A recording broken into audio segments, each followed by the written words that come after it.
Oil posted its fourth straight weekly loss on continued concerns over excess supply. West Texas Intermediate fell about 2% earlier in the day, but pared some of those losses to close lower by a relatively modest $1.08. Still, the drop was enough to grab the attention of traders who have been trying to find a bottom that may still be elusive. Jackie DeAngelis has more. Oil prices dropping sharply in today's session to an intraday low of $80.36 before closing at $81.01. Many traders thought that oil bottomed when it dropped under $80 last week, but now they're saying we could be headed lower from here. The factors to consider: a strong dollar, a supply glut, and Ebola.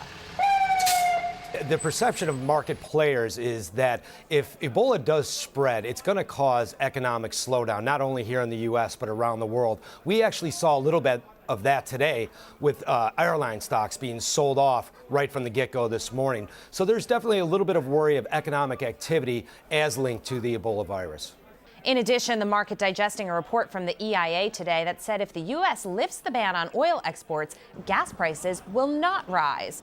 Traders don't agree. They say if the U.S. starts to export its oil and put it onto the international market, buyers will flock to the cheaper oil, crude prices will go up, and so will gas prices. So exporting may not be the way to go, because cheaper gas prices, they've been a bright spot for consumers, something real that they can hold on to. In fact, AAA saying that we could see the national average fall under $3 a gallon in coming weeks, and that half of U.S. stations are already selling gas for less than $3 now. For Nightly Business Report, I'm Jackie DeAngelis.